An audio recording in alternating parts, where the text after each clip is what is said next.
preset and the new and improved iHeartRadio app. WDAS and WD273D Philadelphia is Fox Sports Radio, The Gambler.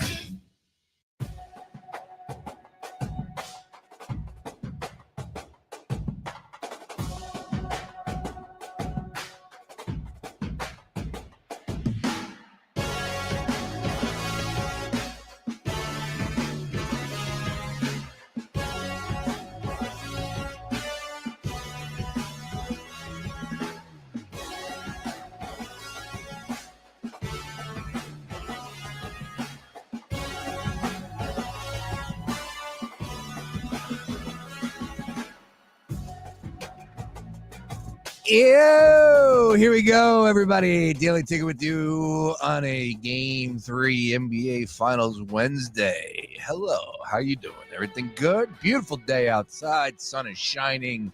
We are ready to go. Wheel of Misfortune going down this evening. And if you have no idea what the hell that is, oh, you're in for a treat. Thank you. Yeah. Thank you. Bugles right in the ear. You got to love that to start a show. We have a lot to get to. Joining us on the program, I'm liking this spot, 3 p.m. on a Wednesday. Love to make it a permanent, official. Well, he's got other things going on in his life, unfortunately. Kyle Fisher joining us, and we got a lot to discuss. Kyle, great to have you. How we doing today, sir? Good, man. I'm feeling fresh. I'm feeling clean. I lost about, 3 inches off the face yesterday. So, look at you. Oh, yes, sir. Yes, sir. Freshened up. This is the shortest my facial hair has been in 9 years. So, 9? Yeah, my daughter didn't know what to do when I walked in the door yesterday to pick her up from daycare. All right, so time out here. And this is funny because I reached out to Kyle. Kyle and I, we go back and forth, and we try and figure out what's a good day that he can fit us into his busy schedule. And most of the time, he gives me a nice little window, a couple days to work with. Boom, Tuesday was a perfect day. I'm like, all right, let's go Tuesday. I got some ideas. Phillies, of course, we're playing in the day today. So I'm like, let's go with Tuesday. He locks it in. Next day, he goes, I have a haircut appointment. And I was like, just one of those things that I don't have to deal with. And it's at the end of the day, I'm a bald man. Do I wish I had my hair? Of course. My son is about a month old, and he's got more hair than me for the last 15 years of my life at this point in time of his early childhood here. But bottom line is, it's one of those deals that I'm saving money. That's number one. What's an average chop cost just for the hair, and do you have to pay extra for the beard? So I always do hair and beard. The guy I go to, I've known him forever. We knew each other in high school. He's a few years behind me. Awesome dude. His name is Jake, down at the men's club in Roxborough. If anybody's interested, he does wonderful work. He's done. Roxborough has a men's club. Yeah, it's called the men's club. It used to be a really tiny spot. Now they've expanded into what looks like a double on Ridge Avenue. Really? It's his personal barbershop called the men's room? No, he works at the men's club. I also know the owners. Go way back with me and my family. So understood. Been going there for a long time. And then when Jake hopped on board there, he and I go way back. He's done work with Eagles players, Sixers players. Nice. He does stuff international. The guy's a mogul. So definitely a guy I go to. It's a little pricey, $65 for the hair and the beard, but it's more than worth it because I come out looking like this every single time, baby. You do look good. You look fresh. You look clean. What is it? How long of a chop? Or, like when you got to do the head and the beard, how long you taking there? 45 minutes to an hour. Okay. Yeah. That's all right. That's $65. That's a good pay. We chop it up too, man. We're sitting there telling life stories, catching up with each other too. So it has like an old school barbershop feel in there, and we definitely take advantage of the time. I love it. All right, we got Kyle Fisher with us here for the first hour. Roy Burton coming up at 4:00. We got some football discussion. I'm not forcing it either. I want to get into when we talk about football coming up at 3:30, Kyle, with you. I want to start focusing on some of these franchises that we pretend are like great because they had success 30 years ago. Like eventually that's got to run out, right? And you know exactly who I'm talking about. I'm talking about the Pittsburgh Steelers at the top. There are a couple other ones that I have listed, whether or not we're calling a real or not, as far as or pretender, as far as the franchises are concerned. And the way we think about the Pittsburgh Steelers is not true anymore to who they really are. So it's definitely something I want to get into. They have murdered and then dug up the dead body from the graveyard, a la Myles Garrett, and then drug the dead body down the street. Like the way they handled signing Aaron Rodgers, deciding on a quarterback this year is about as bad as you could do from a franchise perspective, especially in their situation, as desperate as they are. So, like, I just want to start diving into some of those bad franchises, those pretenders that are out there. You have a lot to discuss as far as that is concerned. Also, the Cincinnati Bengals. No one's saying that they are a good franchise, but how should we look at the Cincinnati Bengals as far as contenders, AFC Championship? This is 2 straight years they haven't made the playoffs. 2 straight years that Joe Burrow has not made the playoffs. And I know he's a great quarterback. He had an unbelievable season, but how should we view that franchise? And there's some alarming stuff coming out of the training camp there. And no surprise as the way that they have been handling business all of these years. All right. Speaking of handling business, we have to open up shop. We're an honest show here. Yeah, there's a live baseball game going on right now. Oh, yeah. Live game. And the Phillies look good. 6-1 right now. You got the bottom of the 7th inning. Of course, last night, we don't go crazy over losses, especially on June 10th, but it was an ugly game. And the Phillies ended up getting lumped. I think 8-4 was your final score. But no need to waste time on that because at the end of the day, it's about winning a series, right? Like you get 3 games in front of you. You take 2 or 3, you'll take that every single time. Most people, most Philadelphia sports fans would take that every time. The other ones down are probably listening to an afternoon radio show yelling about something at this point in time. But as far as the Phillies are concerned, Schwarber today, home run, 1 for 3. Let's see here. Bohm also 1 for 3. He has been looking good. One of the surprising numbers is we are live right now. Somebody else just hit a home run here. Bohm, yard. There you go. Bohm's having a day, 7-1 right now. Phillies on top out of the 3 spot for Bohm. Casty 1 for 3. They got it going right now. The one thing I wanted to bring up for people, Brandon Marsh actually doing well in the month of June. You know, like when you struggle as much as he has to start the season, as bad it has been. Luke Arcani sent me a text earlier today. It was like, dude, you know, I know it's a big talking point as far as Brandon Marsh is concerned, but man, he's really turned it around. And those are the things like you have to grasp onto. Those are the small victories that will take you to that next step and hopefully break you out of those slumps if you've had a disaster start to the season for Brandon Marsh. For sure, yeah. I mean, the guy's been hitting almost 300 over the last month. Last 2 weeks, he's hitting 320. I think he's heard the noise. I think he's heard whether it's the chatter from the fans or whether they're having discussions internally. You know, they're making call-ups, and there's been some excitement down there with Justin Crawford, even though he's probably not ready for the call just yet. But when the hot topic of the minute for the team, besides the bullpen, is the outfield, you can either sink or swim, and Brandon has decided to swim and get himself back in a position where he can be a contributor to this team. Seeing how well he's hit recently obviously is an exciting part of the team, but he'll have to keep that going long-term for them to avoid making a big splash at the deadline. I still anticipate them making a move for an outfielder before the deadline. I don't think they're going to rush Justin Crawford up. I think it's more likely they go external for something. But Brandon has been exciting recently. Bohm's been exciting recently. Other players have been down, but you get into a trend when everybody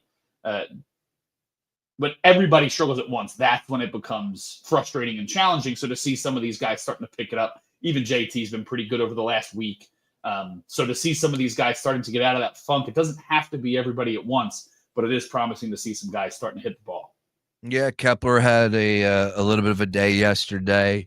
Again, tough to pump that up when it comes to the loss. We'll talk a little bit from the pitching perspective. That's really what I want to focus about yesterday's game. But on to the next one. Phillies came in today, had to find a way to win a home ball game. It is funny. It was hitting me last night, and I know this city very well. They would have been losing their minds if they did not win that game in extra innings the night before, and it would have been 6 straight going into last night's game. Oh, yeah. And you had T-Mac and Kruk and Ben Davis and Ruben Amaro and the Fanatic up there in section 200, people would have lost their mind. There was already people going crazy on the timeline about losing, and then these guys are having the time of their life up there in section 200. I was dying reading some of those comments. Again, I don't agree with them. You play 162. These guys are out there. They're having fun. It's what it's all about. It's entertainment. But there are some negative Nancys on the timeline are just like, oh, these guys drunk. Get them off my screen. They haven't talked about baseball all game. And it's like 8-3, 8-2, whatever it was. I was just cracking up. But it's a pretty cool look. And then T-Mac is having the time of his life. I have no issues with it, but it would have been funny. Yeah, I mean, it's a fun thing that they've done. They started it back when when there was more room in the stands. That's when they started it back in 2013. But a lot of fun moments. I mean, it gives you a different look to the broadcast. 162 can get monotonous after a while. Just switching it up for the fans, switching it up for them, keeping them lively. I mean, I saw the Fanatic bash his head against the railing 15 times in a row. That was fun. Yeah. John Kruk was cursing on live television, talking about his alcohol and that. Yeah. That would make a good squirrel stew. Like, there's all kinds of crazy stuff happening yesterday. So even if the result on the field wasn't what fans had hoped for, you were at least entertained along the way. Yeah, Kruk is the best. It's a whole different broadcast when you get John Kruk in the booth, and that's obvious. It's been like that. I mean, this guy he was meant for television. You go back to the 90s, he was on Letterman and so on and so on. Of course, ESPN, and when Kruk is in the booth, it's just must see television for my money. I agree. All right, and you know what else is must see television when they're winning 7-1. But again, quickly on last night with Mick Abel, what was your takeaway? I know that the control wasn't there. That's what Thompson said. Maybe catching up. Is this a matter of like, okay, the teams out there now have a little bit of tape on Mick Abel after only 2 starts? Still, though, you're able to get what he was able to do in AAA and take that. But your takeaway from a bad performance by Mick Abel, something we have yet to see in his professional career. Yeah, I mean, it wasn't the best start. It's something that a guy, regardless of how good you are, you need to learn how to deal with those struggles. And you have one of the better teams in the National League coming in. Not only are they one of the better teams overall, they are one of the best offensive teams in the majors. They're extremely good with 2 outs. They're extremely good with runners in scoring position. And all those things are very difficult to limit for a Zach Wheeler, let alone a Mick Abel making his 3rd start in the big league. So I think that, especially when you're on the cusp of potentially winning the series today, God forbid something insane happens here the rest of the way, but for that to be your loss and you still end up looking back at the series as this was a bounce back, and the way that Mick Abel has been able to change his mindset, it'll be interesting to see if that mindset shift still sticks after facing struggles for the first time in the big league level. But ultimately, I mean, the guy battled, right? Not having his best stuff, he still battled through only 4 innings, 3 earned runs, 3 walks, all on the home solo shots. So he wasn't overloading the bases. He escaped some jams. You look at the 3 home runs. It's only the 3rd time in his professional career that he's allowed 3 or more homers in a game. He did it once at Reading 2 years ago, once at Lehigh Valley last year. And those are some seasons where he struggled. So he's going to have to figure out what he needs to do to make those adjustments after doing it against some high-powered offense yesterday. But you also look at the flip side. He escaped that big jam, got Kyle Tucker swinging at 2 curveballs to escape a bases-loaded jam to end his outing. I mean, there's positives to take away, especially like the club specifically. Rob Thompson talks a lot about what you said at the beginning. You want to win series. If you can take 2 or 3 every single time, if you're winning 26 to 30 of the series that you have in a season, you're setting yourself up for success. And if you can take these points to learn from them, that'll be a big deal. So I think I'm not too worried about Mick Abel's start yesterday. We need to see how he responds in the next start. All right. Speaking of being worried, where are we at on the Bryce Harper and Aaron Nola injuries as far as being worried? The word that I was able to get last night was nothing that I wanted to write home about. Somebody said to me, again, don't know what's true and what's not. I'm not going to take this as gospel, but I'm curious to know your thoughts that they wouldn't be surprised if Harper is out to the All-Star break. That would be a little surprising. I haven't heard that. Maybe it's let's shut him down and let him recover, because this isn't the first time that he's dealt with the wrist injury. He dealt with it from May through August of last year. He had some struggles in that time period. Obviously, he had some hot streaks mixed in. But if you remember, when he ended up going or sitting out for a few games in August, the first time we ever heard about the wrist injury, he said it had been bothering him since May. Excuse me. So it's a little alarming that he has this recurring issue. They didn't do surgery in the offseason. He said he felt great coming into the year. He tweaked it a little bit before the elbow, and then the elbow exasperated it a little bit. So it's going to just need some rest. I think the injured list was the right move. The tough part for me is managing him, right? A lot of times you need to manage superstars. He's a guy who wants to be out there every single day. And if you know about this wrist, even if it's not public knowledge, if you know internally about the wrist issue, and then he gets a 90-plus mile an hour fastball off the elbow that has the same, the same side of the body with the wrist, to me, there was a chance where maybe, he comes back and hits that home run in Game 1 in Toronto, but maybe they should have put him on the injured list a little bit earlier, and let him sit out. Time will tell on him. I had not heard about through the All-Star break, so that would be interesting to watch. They're going to need some reinforcements for sure if that is the case. But where those reinforcements come from, I don't know. They're not really big on pulling the trigger on an early trade under Dombrowski, at least. And there's not really anybody high-powered down in the minors that isn't already up. Matt Kemp was leading the team in home runs, leading the International League in home runs. So he's already up here. We'll have to see if he suddenly gets a power surge with the major league team. But I think if he's out that long, there's some concerns for sure, and you need to start thinking outside the box and maybe pulling the trigger on an earlier trade. All-Star break, July the 15th, going down in Atlanta. They were able to get that back down there, huh?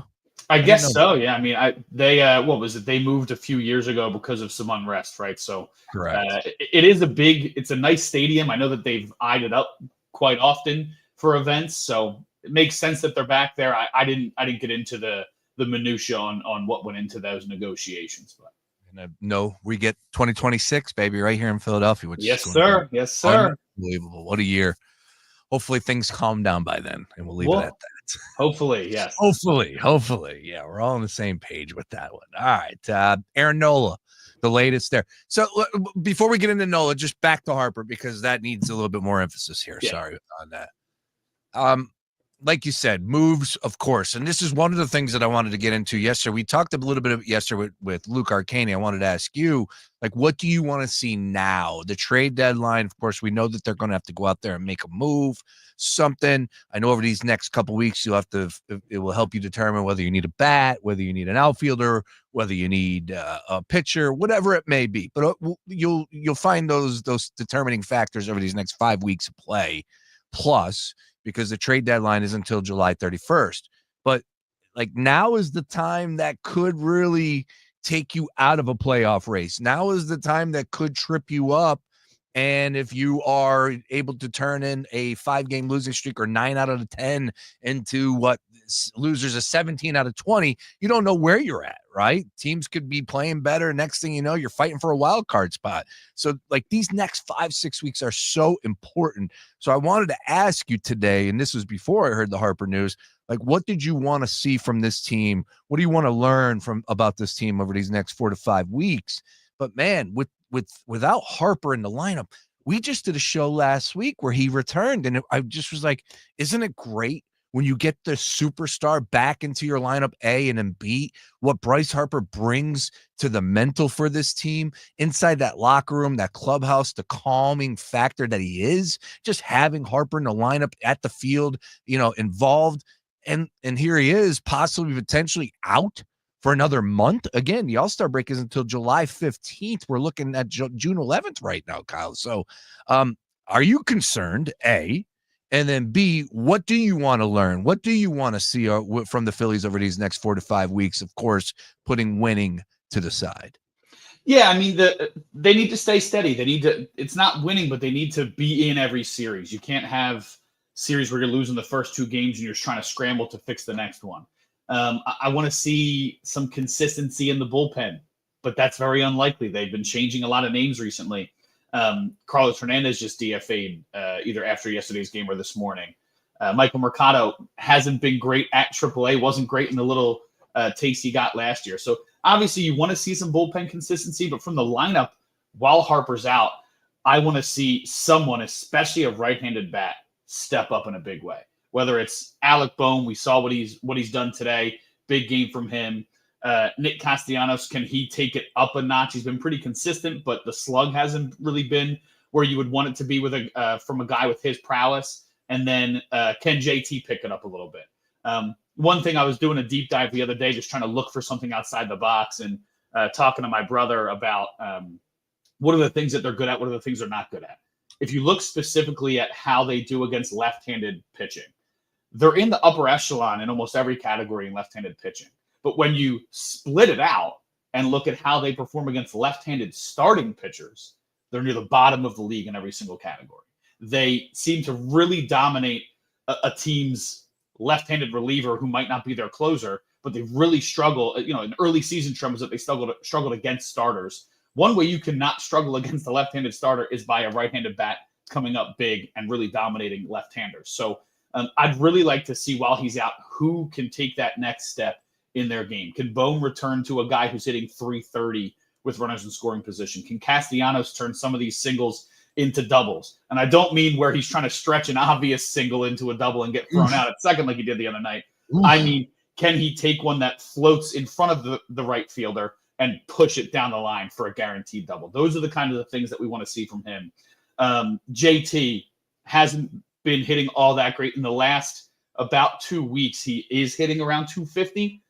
If you can hit consistently 250 from him batting in the second, in the bottom half of the lineup, that gives you some additional depth. They're left-handed heavy, so every time a left-hander's out there, I mean, yeah, they've made some adjustments. They'll put Edmundo Sosa out there. They'll put Weston Wilson out there, but those guys have struggled. I'm more looking about the everyday guys. Which one of the everyday guys who's not in the platoon is going to step up in a big way with the superstar out? I'll tell you what, great answer, one. And two, yeah, everyday players. That is Nick Castellanos, who yesterday made history with the 231st consecutive start. Yes, sir. And passed up Jimmy Rollins, which is crazy to believe, but I'm sure he got a night off, whatever it may be. Nick Castellanos, 231. This was according to John Clark. That move makes him or moves him past Jimmy Rollins, and now Nick has the longest streak for the Phillies since Pete Rose back in the 80s played 350 games. So Pete Rose set the mark at 350. Casty, could he get there? Of course. Yeah. We'll see. Yeah, we'll see exactly. He's playing consistently. He is consistently playing. That's for damn sure. I'd like to see a little bit more pop out of that bat. What does he have? 3 home runs this year? I think it's only 3. He hit a triple today, though.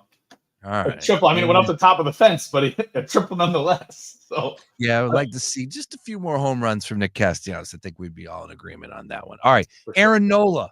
How concerned are you about Aaron Nola? I'm a little concerned, that every time a guy faces a setback, as a Philadelphia sports fan, all of a sudden I feel like the dog with the war meme, thinking about the Sixers and how every time someone got injured, they ended up with a different injury than what they started with. He goes on the injured list with the sprained ankle, and now he's dealing with a stress reaction in the rib cage. He's not going to throw for 2 weeks. Then he's got to be built back up from there. I mean, their depth is getting tested, and luckily Luzardo looked great today once again. They said that they found something in his that he may have been tipping, and they also found something the pitches. Yeah, but not only that, the thing that I liked, it wasn't just tipping pitches. They said they found something in the data that would likely show on another team's game plan. So if you're scouting him, you might see a pattern or a certain thing that he does regularly that you can wait and attack for when you're in that situation. They apparently found something like that as well. So to see him make those adjustments and come out strong against a good Cubs team today is promising, but their depth is going to be tested. And again, it's going to be, how does Mick Gable respond? How does Andrew Painter respond? He had a really rough outing yesterday at AAA. How does he respond against tougher competition now that he's moving his way through the ranks? If Nola's going to be out into late July, early August, that's around the time where Andrew Painter is expected to be ready. So if he doesn't respond, now all of a sudden you're looking at, we have 5 guys. The other 2 that we thought might add some depth aren't ready yet. Taijuan Walker's already been moved to the bullpen full time, and you went from 8 guys to 5 guys in a couple weeks. So, it's very concerning. We're going to have to see how he feels in those 2 weeks. It's if he can be a weapon later in the year, great. Hopefully you're playing strong enough and Mick Abel responds and Nola can almost be like an additional trade deadline grab, obviously without having to give anything up. But to have him come back after the deadline, after making some other moves, would only add to their depth. Now it's just going to be tested for a little bit, and hopefully these other guys can stay healthy. All right. Once again, seeing the young guns coming up and contributing like they did with Otto coming in, having 3 hits the other night. Of course, still getting some PT.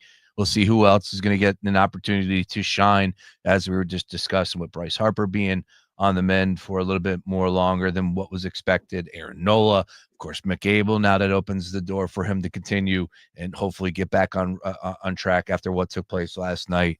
And like you said about Luzardo, it's great to see him go out there today and get back to those first couple starts that he showed us. Like, dude, how good is this guy? All right, you wanted to say that the Phillies didn't make a move all off season long. Yeah, you discounted Luzardo and had 10 strikeouts today in 6 innings pitched. So more of that, of course. And we did talk a little bit about the tipping of the pitch. The great pitching ninja has a good breakdown on that one. So, did he? I haven't seen that. I'll have to check that out. Fantastic follow. One of the best. Just a true diehard, true sicko when it comes to throwing Major League Baseballs. All right. Staying in Major League Baseball. Let's do this real quick. The Padres manager is Mike Shildt. Is that how you say it? I want to say his last name is. I apologize if I'm getting it wrong. I just looked it up. I think that's how you say it. Anyways, I'm going to play you a sound after last night's win over the LA Dodgers, and have a listen to this. We'll discuss what you had to say on the other side. Relative to the excitement around, I get it completely. The stadium's going to be rocking. It's going to be fantastic. I appreciate the heightened awareness to what likely is the best rivalry in baseball. As far as what to look for, you're going to look to see good, hard-nosed baseball and us getting after it as hard as we can at every turn. Yeah, Shildt. So he's the Padres manager. You got 2 teams out there in the West that are doing really great. Of course, we know the Dodgers that are living up to those expectations when they spend buku amounts of money and they're getting every a big-time player / pitcher in there. Of course, they're dealing with injuries, but ho-hum, you get one of the best pitchers to join your staff, and Shohei Ohtani coming up here soon. But last night was a great game, and it was all Padres. They're back at it again this evening. And as you just heard, he said it's the best rivalry in Major League Baseball right now, Padres and the Dodgers. Do we need to tell him to pump the brakes just a little bit? Is there a new king when it comes to Major League Baseball rivalries? I'm not here to pour cold water on it because I think it's a great series. It's one that I stayed up for now 2 nights in a row. Got it right last night. My only win last night. I went 1-2. Bad job by me. But the Padres and Dodgers, is it possible that we are talking about the best rivalry in baseball for your money? Best? I don't know about that. I mean, there's still Yankees, Red Sox. There's still Cubs, Cardinals. And when both of those teams are good like they are this year, that is, I know that they're 2 Midwest teams, but that is a huge rivalry. Two long-standing franchises with a deep fan base. Phillies, Mets is still a very lively one when they're both competitive at the same time. It's so good to watch. And yes, I'm a little biased on that being from Philadelphia, but I think that you've seen the coverage nationally when those 2 teams get together, whether it's ESPN or in the playoffs last season. The coverage is nuts. Any content creators go crazy with that rivalry. So seeing those guys face off is obviously big. It's developing for sure. I mean, it's rare that both of those teams have been really good at the same time. And we're on like a 5-year run where both teams are really good. Both teams are staying competitive, making moves to stay relevant, making moves to stay competitive each year. You have a good mix of veteran and young talent. A lot of big names involved, so that helps. Especially with the league trying to grow as much as they can right now. Viewership has been up, so to really highlight and emphasize the star players on both of those teams, I think it's definitely something they should lean into. Is it definitely the best rivalry in Major League Baseball? I don't think it's there quite yet. Yeah, I'm with you on that one. And, I have no issues if you want to come out and say it is. You're the coach or the manager of the Padres, and a big time win yesterday. Nice work as far as the Padres are concerned. And that was a beat down, which is always welcome when you do take on the LA Dodgers to knock them off 11-1. That was what we like to call a no sweat winner on that one. It took a little while to get there, but they continued to add runs as far as the Padres bats were concerned. Now, it would, what's a fun game that would be a great rivalry if the one team from the two teams' perspective would actually spend some money, maybe keep Paul Skeens and what they were able to do. The Pirates. It would be fun if the Pirates were actually worth the damn, and that turned into a little bit of a little battle for the Commonwealth, a little Phillies-Pirates rivalry. Pirates haven't been good in decades. I know that they had a little bit of a playoff run, but still, like this, no, it's a bad franchise. It's not even a pretending franchise. Skeens is probably counting down the days to getting the hell out of Pittsburgh, which is a shame because he's one of the best pitchers, if not the best pitcher in the game. But it's reality, and it would be interesting if they were actually able to turn in and be a good franchise from a rivalry perspective in state. Yeah, I mean, that would be fun. I don't understand the ownership there. They have this beautiful stadium, beautiful backdrop. I know so many people who love the city of Pittsburgh. It's an easy flight. It's a fun drive if you have a group going. It's long, but it's fun. That could be a great rivalry for years to come. They're so young, but they refuse to spend any money to add long-term talent around. I mean, they did make some moves, right? Was it Mitch Keller and Brian Reynolds? They signed to longer-term deals, probably under market value at the time, but neither one of them has really paid off like you would hope.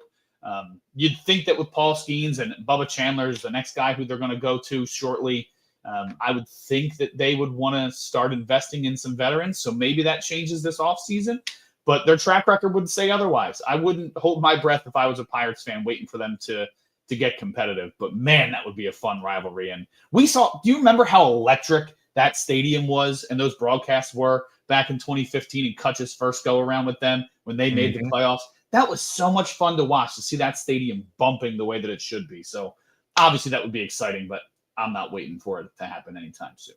God, it's been so long. When did they have the All-Star game out there? I don't remember when the All-Star game was there. Wasn't that Ryan Howard? Howard was in the home run derby out there. I think Pete Alonso. Am I tripping on that? Pirates All-Star game year. Yeah, look, it's like you said, it starts and ends with that stadium. It's one of the best stadiums in all of baseball. And, when it comes to a team that just has not been able to put it together for whatever reason, and management, ownership, whatever, Pirates are at the top of that list. And it's unfortunate. Like I said, it's in state. And if they were able to raise it up a little bit, that would be a reason to go ahead and make the trip out there.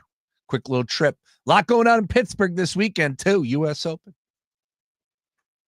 A lot going on out there. But yeah, you were right, by the way. That was the year that Ryan Howard won the Derby out in 2006. And Utley was the starting second baseman. Not quite the FU year, but still a fun year for Phillies fans. Have you ever had a Permane Brothers sandwich? I have not. Me neither. Saw them today on the U.S. Open coverage. Saw them today. Early morning Permane Brothers bite. And I'll tell you what, those guys, I'm sure they had a good little chomp at it, but at the end, man, if you eat one of those mixed in with some coffee, I think I know your next destination. We'll just leave it. Yes. You better have your body well trained. All right, let's keep it moving here. Hey, let's talk some football, Kyle. What do you say? I know we got an NBA Finals game coming up tonight. OKC 5.5, 227.5. We're doing the wheel of misfortune, but I want to talk about some franchises that like to pretend that they're actually run well. And at the top of that list, I'm starting to wonder whether or not that people are pulling the sheet up, and like we need to look at the Steelers a little bit differently. And I love Mike Tomlin, great coach. Everything that, we already know what's going to be said, his record. But, man, when we talk about the quarterback situation, the most important position in all of sports, I think they have butchered it and then some. We do have a lot of other things to get to. Oh, by the way, Kyle does some great work for the folks over at CBS Sports. And I'm looking at an article right now, an awful announcing. The NFL today to travel on location select week starting week 1 at Lambeau Field. Ooh, CBS NFL pregame show hitting the road this season. That's pretty cool. They should hit the road. Make them boys get out there in the cold. They've only done it a little bit, but it was a lot of fun. Great environment. Both like we felt the excitement, fans felt the excitement. So that'll be good to get the boys out there more often. And it's September 7th. It's not exactly cold, but Right. I like it. I like it when, you get further down the road in the season, and you know what? You got to get the hand warmers out there. You got to deal with the elements. Now, I always, when I think of CBS halftime shows or pregame shows, you know where I'm going. I think of that time. What was it? The Kansas City Chiefs and Buffalo Bills playoff game. And the band was playing at halftime, and Boomer and those guys couldn't even hear each other. Yeah. Like, I can't hear what you're saying. I think it was Baltimore. I don't think it was Buffalo. I think it was Baltimore. Baltimore had the pep band still. So. Oh man, I thought it was actually in Kansas City. We'll have to look that one up, but still just fantastic. And that's live television. And look, when you got Nate Burleson out there, JB, Coach Bill Cowher, it's a great lineup, man. So get those guys out there. People love to see it. CBS has some really good people over there. All right, let's keep it moving. Other side, over to the NFL. I want to talk to you about how bad the situation is down in Atlanta. You want to talk about butchering quarterback spots? They did exactly that by saying Kirk Cousins last year and drafting Michael Penix Jr. We'll talk a little bit more about that situation. Stephon Diggs addressed the boat video, got some sound on that one. And Rodgers playing with Tomlin in Pittsburgh. Good move or not? We'll discuss it all on the other side. Kyle Fisher hanging with me. Roy Burton will join me at 4 o'clock. Talk a little fantasy football. Don't go anymore after this. Capital One cardholders can score their iHeartRadio Music Festival tickets right now before anyone else. Tickets are only available while pre-sale tickets last or until Friday, June 13th at 1 p.m. Eastern. And that's not all. Add a Capital One Access Pass to your pre-sale purchase to attend an exclusive pre-concert event with a private performance from LL Cool J on Friday or Jelly Roll on Saturday. Only available during the cardholder pre-sale. Pre-sale tickets are limited and will go fast. So visit iHeartRadio.com/Capital One to buy now. Our iHeartRadio Music Festival, streaming live only on Hulu. Fox Sports Radio, The Gambler. Now, total traffic for Philadelphia. Westbound Schuylkill crawling bare to the Vine Expressway and Boulevard to Belmont. Eastbound heavy Boulevard to South. 95 northbound Jeff from the airport to Broad Street and Allegheny to Bridge. Southbound stop and go Cotman to the Betsy Ross. And so Walt Whitman to the Draw Point Bridge. All right, to tell total traffic. This report is sponsored by Taco Bell. Crispy chicken nuggets are back at Taco Bell. All white meat chicken coated in tortilla chip breading and paired with unique dipping sauces. At participating Taco Bell stores for a limited time only while supplies last. Contact store for availability. You see what I see, love? Our grandson splashing his mom with a cannonball? You. Having heart failure is hard enough, but now you're having trouble opening the sunscreen. Carpal tunnel acting up again? Yep, and there are my stomach issues. And how tired I am. I could use a nap. Let's take a dip, and then we're calling your cardiologist to see what's going on, okay? If you have heart failure and something's off, it may be ATTR-CM or transthyretin cardiac amyloidosis. It's a serious heart condition that gets worse over time. Vindamax, tafamidis, is a prescription pill taken once a day to treat adults with ATTR-CM to reduce death and hospitalization for heart problems. Tell your doctor about all your medications, medical conditions, and if you have liver problems or breastfeeding, pregnant, or plan to be. There are no known side effects with Vindamax. For prescribing information, call 1-877-278-9632. Learn more at Vindamax.com. Seeing what I see? Ask your doctor about ATTR-CM. Sponsored by Pfizer. The Big Three is back this Saturday live on CBS. Fast-paced, physical, 3-on-3. After the epic 1v1 battle, former adversaries Lance Stevenson and Big Three MVP Michael Beasley have joined forces to represent Miami against Los Angeles Jordan Crawford and Dwight Howard. Then Detroit's Joe Johnson takes on the Chicago Triplets featuring Jason Richardson and Montrezl Harrell. Every weekend this summer, starting this coming Saturday, live on CBS, 3 p.m. Eastern, 12 p.m. Pacific, followed by 2 games on Vice. Oh, yay, yay! Thy ticket, Lady Jennifer of Coolidge. Well, many thanks, good sir. Here'th my Discover card.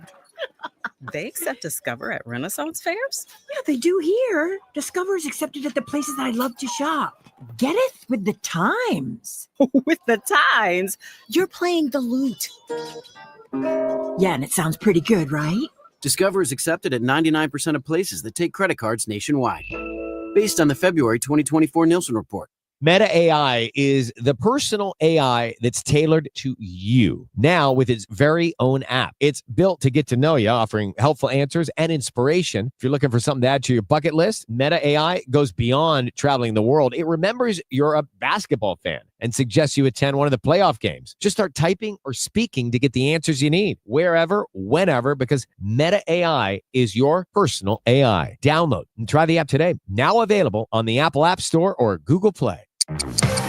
Father's Day is Sunday, and if you haven't found a gift yet, don't panic. Just come to Macy's Father's Day sale for gifts that'll make Dad say, "This is perfect." Shop designer polos from Lacoste and Tommy Hilfiger, 30 to 50% off. Watches from Citizen and Bulova, 30% off. Fragrance gift sets, boxed and ready to give. Even a 36-piece Cuisinart grill set, now half off. Hurry in. Father's Day is this Sunday, and this sale is happening now at Macy's. Savings off already reduced prices. Exclusions apply.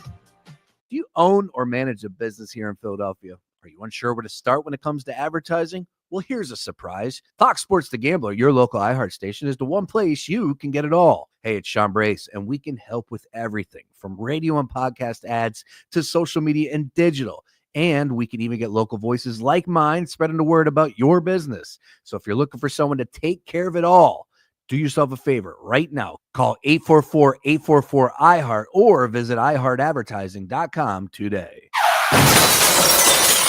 Hey, man, you all right?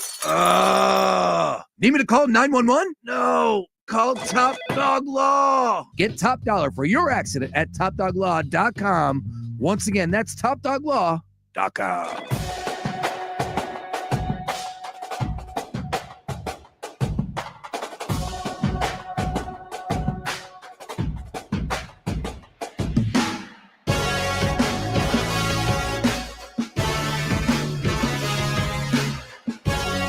Daily Ticket with you here. Kyle Fisher hanging with me for the first hour, having some fun as always. Phillies take 2 of 3 against one of the hottest teams in baseball, the Chicago Cubs. All right. Your big takeaway from the series, Kyle Fisher.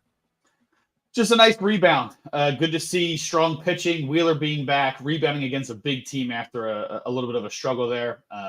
It'll be interesting to see how Mick Abel rebounds, but to get Luzardo back on track is huge. Taking 2 of 3 from the Cubs never hurts, regardless of what you're doing before. But after that rough stretch, it's good to see the boys back in the win column 2 out of 3.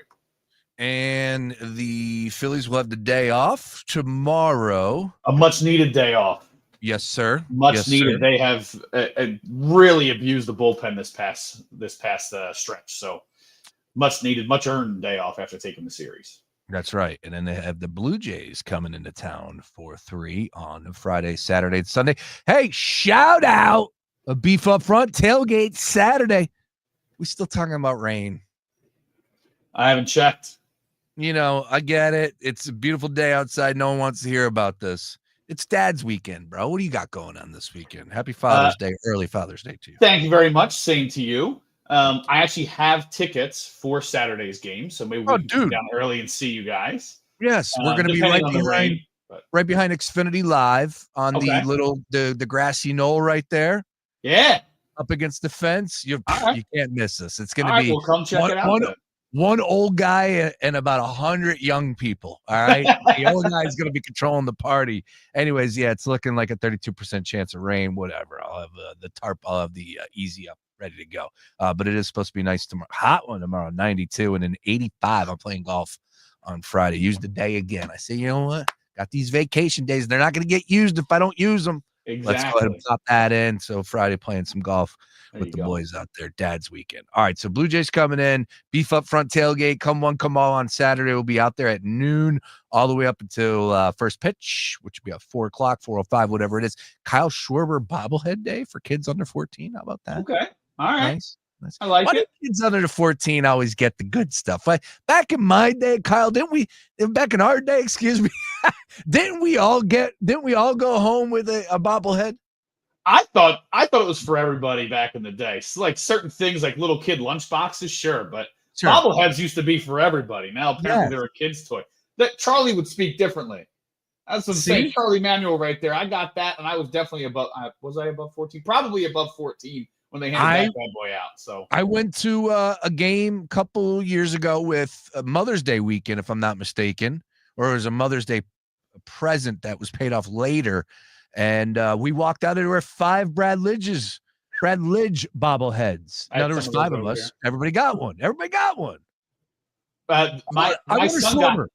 My son got grilled by the guy about his date of birth the other day. He's 18. He's obviously not 14, right? When you look at him, you know he's a little bit older than that. But we studied what would your birthday be if you were 14 quite a few times on the road down. And the guy grilled him about his date of birth before just like reluctantly shoving the shirt into his chest and was like, here you go. Oh, come on. These people, I couldn't believe he gave him a hard time, but. And a T-shirt, right? Of all things, a T-shirt. Nothing big. Come on, man. It ain't your product. Give it up. Anyways, we'll leave them alone for now. Let's get on over to the world of the NFL. Of course, Phillies did just win 7-2. Took 2 of 3 against the Cubbies. Blue Jays coming up on Friday. Over to the NFL. I want to talk about the soul. I want to talk about what hits you from the soul. Apparently, Aaron Rodgers playing quarterback for the Pittsburgh Steelers. The only reason why he is because it spoke to his soul. A lot of decisions that I've made over my career in life from strictly the ego, even if they turn out well, are always unfulfilling. But the decisions made from the soul are usually pretty fulfilling. So this was a decision that was best for my soul. Oh, that's deep.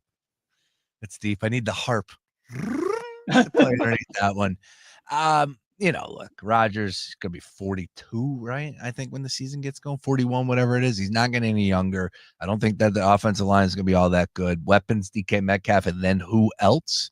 I don't think that this is going to be the proper send-off that maybe Rodgers is hoping for. I am happy that he is playing. I'm not going to lie about that. No one wanted to see who was in there. It was Skylar Thompson, Mason Rudolph, and they draw Will Howard, right? Then they draft Will Howard. I didn't want to see either one of those guys suiting up for the Pittsburgh Steelers. I'm all right with Rodgers being back in town. Now, the question that I have for you is, have you ever had something speak to your soul?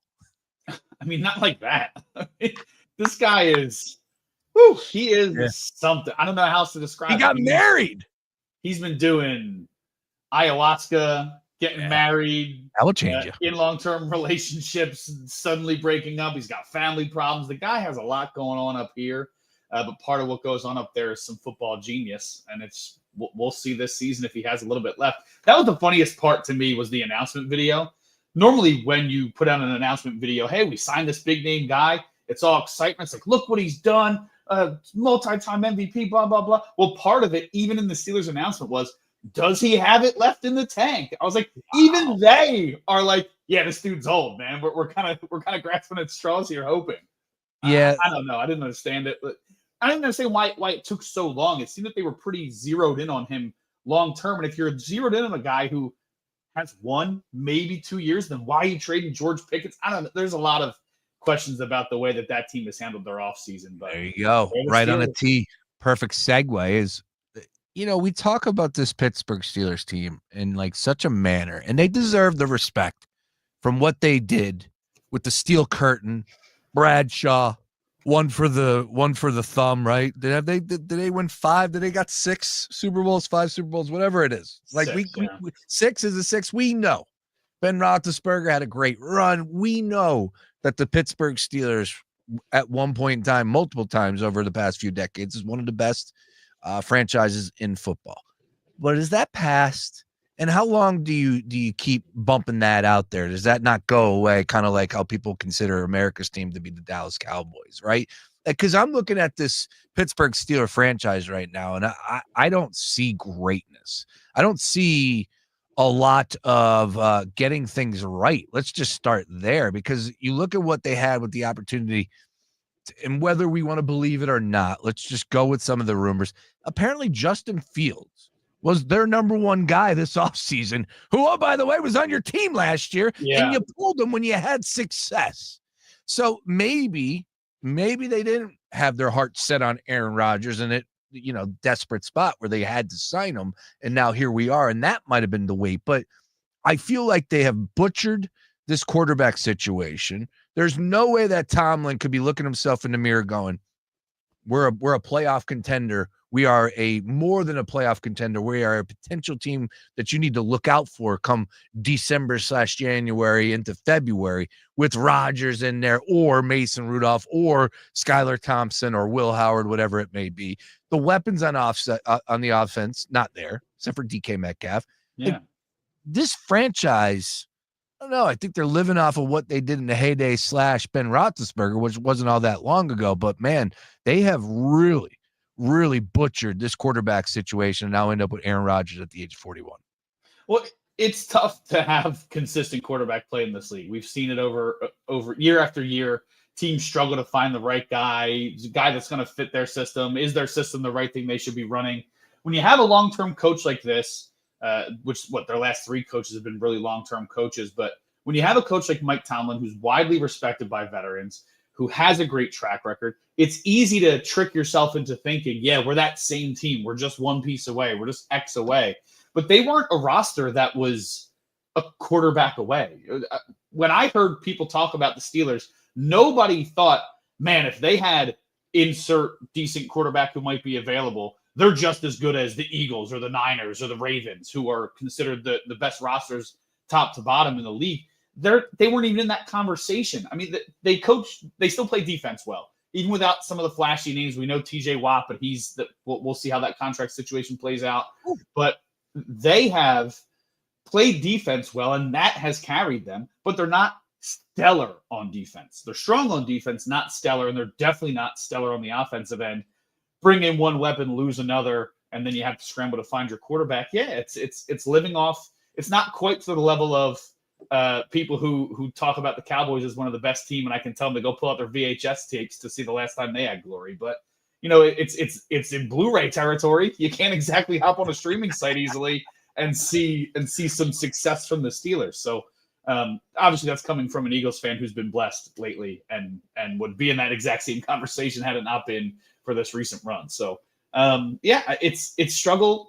We'll see how it goes, but I would imagine that Tomlin's rope is getting a little thinner this year, maybe next year. I think that they could easily blame it on the quarterback. Steelers don't like to make a lot of change. He's a well-respected guy, so maybe not, but you can only go so far without doing some damage in the playoffs before the fan base is going to turn on you. Yeah, you do have to worry about the fans. No doubt about that. They're very loyal out there. I would say, it's almost how Pittsburgh wants to be viewed. And they have this shiny object, the Mike Tomlin. And I love Mike Tomlin. I loved him more 5, 6, 7 years ago. Yeah, I think he's a good coach right now. He's a guy that I would love to play for, but he's not the end all be all for me. But what I mean by that is it feels like one of the things that the Steelers really are proud about is they don't fire their coach. That's all right. Did that work out for Bill Cowher? Sure. But I could give you 15 other examples across the league that teams have held on to this coach for a little bit longer than and then it didn't work out. So Cowher deserves the respect. I get that. Of course, Noel was a great coach back in the day. Nobody's denying that. But okay, you got Mike Tomlin. You get knocked out in the first round every single year. You're never you have zero potential to be an upset type of team, like when they went up against the Ravens last year. Nobody had that. Nobody had the Ravens losing. No, I think that for them, it's like you said, they might have trouble with firing the head coach. He has a great system there. He has a great history, but the key is maybe pushing him into getting some of his assistants younger, right? The game is evolving and he's a smart enough football mind to change with it. But if your entire staff thinks about football in a way that's no longer the way that football is played, then you run into troubles. I don't think that's necessarily where they're at, but if they don't start getting some youth in that coaching staff and some strong youth player-wise, then they're just going to be an afterthought. I know we keep throwing this comparison out there, but they're going to be like the Cowboys. Yep. Plus 550 to win the division. The AFC North, really good. And at the top of the list, the Ravens minus 145 on DraftKings Sportsbook, now staying in that division. I want to talk about a franchise that doesn't pretend that they are top dogs. They are one of the worst run franchises in the history of the NFL for my money. And that's the Cincinnati Bengals. And what they're doing right now with Trey Hendrickson, who has done his fair share and more, and he wants the new contract. He started negotiating last year for it. led the league in back-to-back seasons, if I'm not mistaken, as far as total sacks. I know over the 2 seasons combined, he has been the sack leader, which is crazy. We just brought up Watt. He's going to get a new contract. They were showing some numbers this morning on ESPN. So essentially Hendrickson is like 21 million. I think Watt was like 27, 28 million. So it'll be intriguing to see what Watt gets, because guess what? That's the bar. And when you have a guy underneath, underneath your roof who's had even better years, like, you're going to have to match that. So they've butchered this situation, as we were talking about the Steelers doing exactly that with the quarterback situation, the quarterback scenario with Rodgers, bringing him in there. But now this is news to me. This blew my mind, because this eventually has to have some carryover. You're talking about a team that has not made the playoffs in back-to-back seasons, Cincinnati Bengals. Yes, they went to that Super Bowl. Yes, they have an unbelievable quarterback. Yes, they got a great wide receiver core. Understood. But, man, we're talking about a team that is yet to make the playoffs in back-to-back seasons. And then they go out there and draft Shamar Stewart out of Texas A&M, edge rusher on the defensive side of the ball, at 17 overall. And apparently, the Cincinnati Bengals are trying to lead the pack for all teams, following on the sword, doing it for all the general managers and owners across the league, to make a new precedent with rookie contracts that allows the club to void future guarantees if a player misses time, whatever it may be. I mean, the balls on the Cincinnati Bengals to be dealing with Hendrickson the way that they have, which has been downright disrespectful, not my words, his words. And now you have your first-round pick that you went out and drafted from A&M, a guy that can help out your defense, and they are fighting. He's not even under contract, yet he's in camp, in the locker room, trying to learn the system. I think he deserves a lot of credit on that one. And he said, quote, "I'm 100% right. I'm not asking for nothing y'all never done before. But in y'all's case," talking about the Cincinnati Bengals, "y'all just want to win arguments more than winning games." Close quote. That is from your first-round pick. Dude, they are just a terribly run organization year after year after year. And I feel for a guy like Joe Burrow. I do. Yeah, I mean, we all know the talent that Joe Burrow has. He's absolutely lights out. Every time I think of his stat lines, I always go back to like the old Shohei on the Angels. Like, Shohei's done something you've never seen before, and the Angels lost 11-4. That's kind of how I feel like every time you look at Burrow's stats, you're like, how's this team hovering around 500?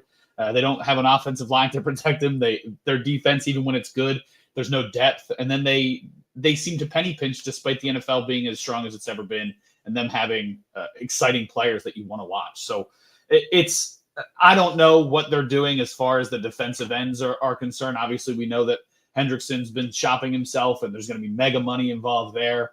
I didn't even know about this with their first round pick that they're feuding there too. So it was news to me as well.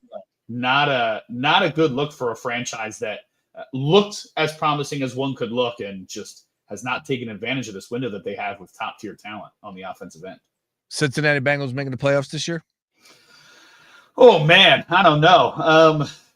If they figure out one of these guys to stick around, maybe. Like, you always have a chance with Joe Burrow. With the wild card and Joe Burrow, you always have a chance. I think there's a chance they could get in there, but they're not going to win that division. That's for darn sure. They're not, and they are to win the division at this point in time, plus 230. Quickly on this, first time we've done this in a long time. Week 1 at the Browns. Oh, what do I think? I mean, I'd pick them to win just because I'm not confident in the 1-0. Week 2 at home against the Jags. Oh, man, that's a win too. All right, 2-0 on the road against the Vikings.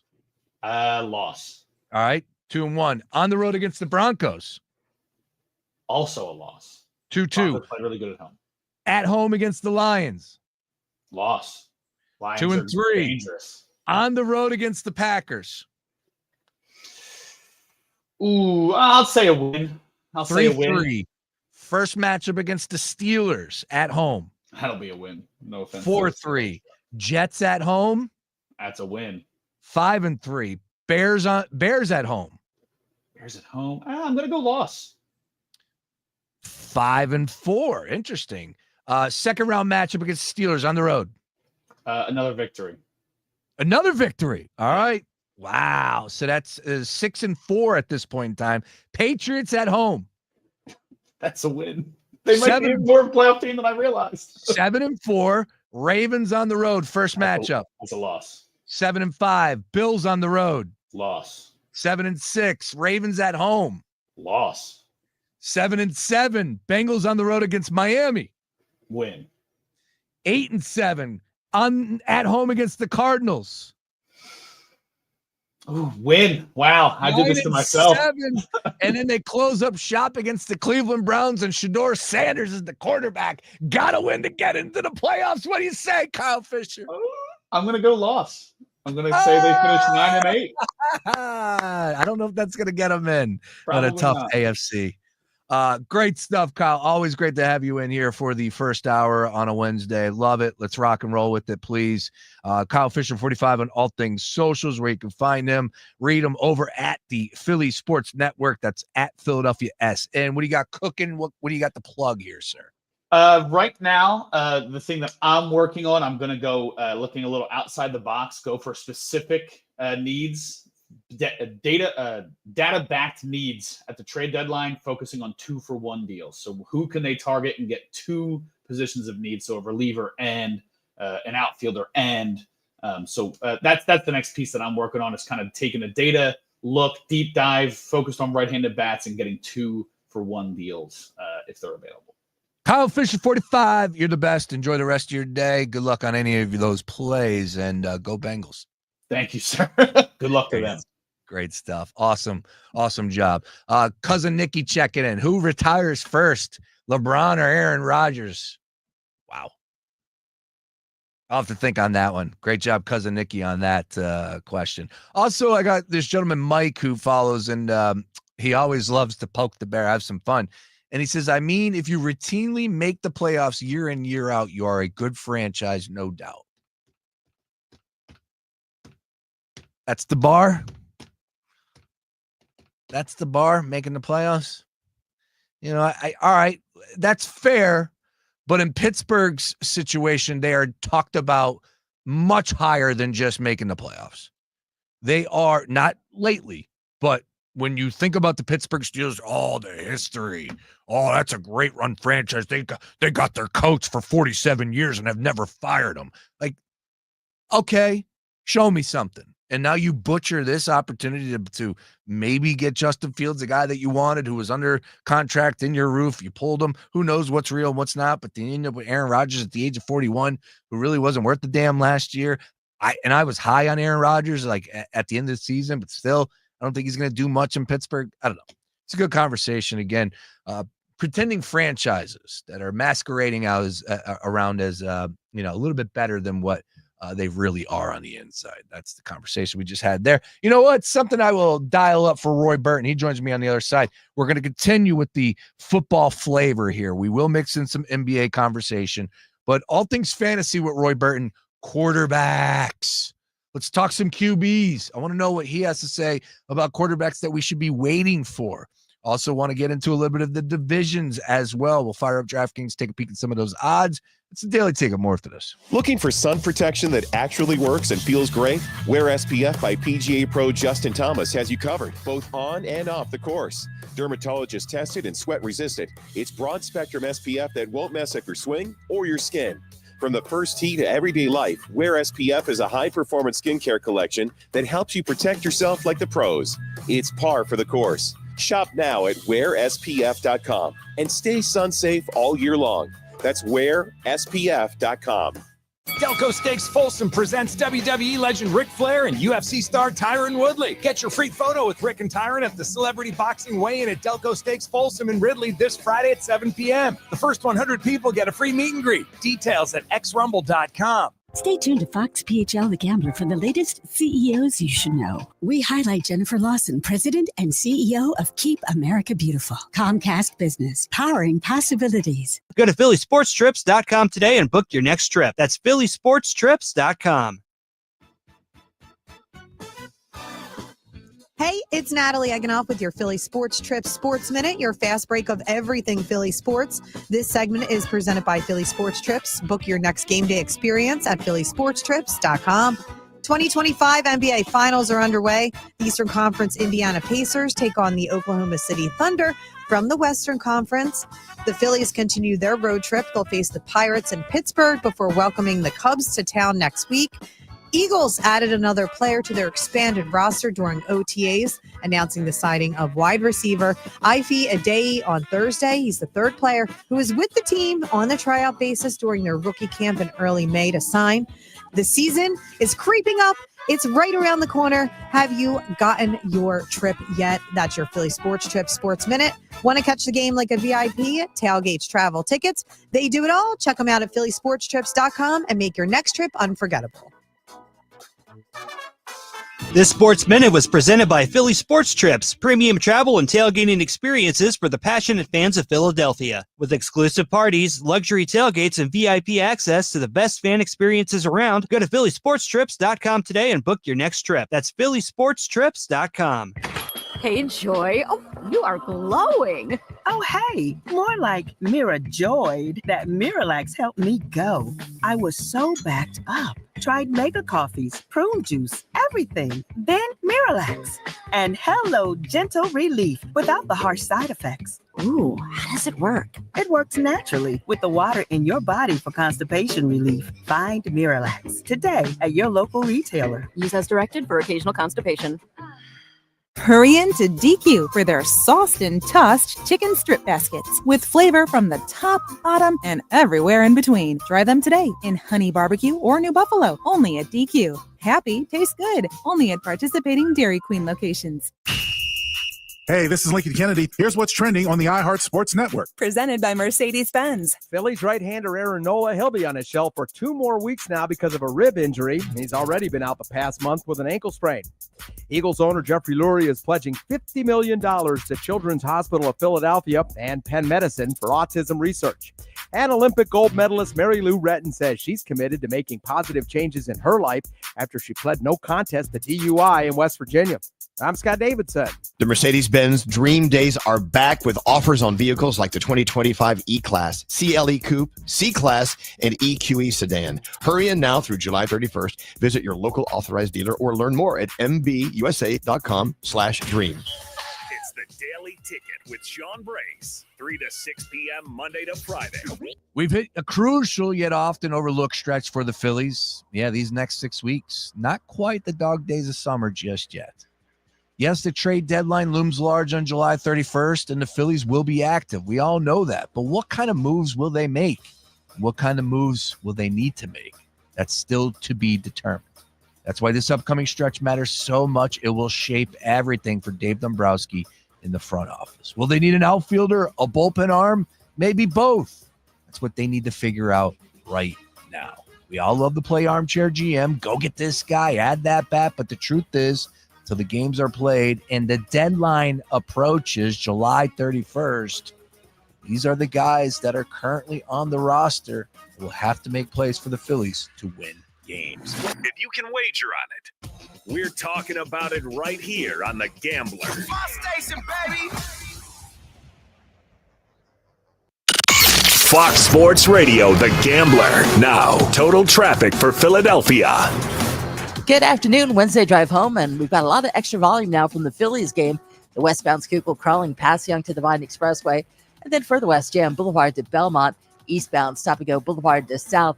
The Vine Expressway packed both ways, Schuylkill to 95 northbound Jam from the airport to the Walt Whitman, and then Vine Expressway up to Bridge. Southbound Jan Copman past the Betsy Ross with road work, then heavy Walt Whitman to the Gerard Point Bridge, and Bartram to 320.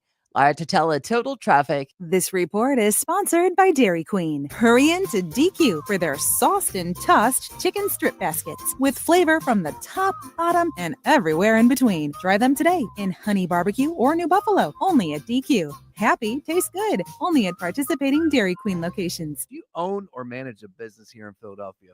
Are you unsure where to start when it comes to advertising? Well, here's a surprise. Fox Sports The Gambler, your local iHeart station, is the one place you can get it all. Hey, it's Sean Brace, and we can help with everything from radio and podcast ads to social media and digital.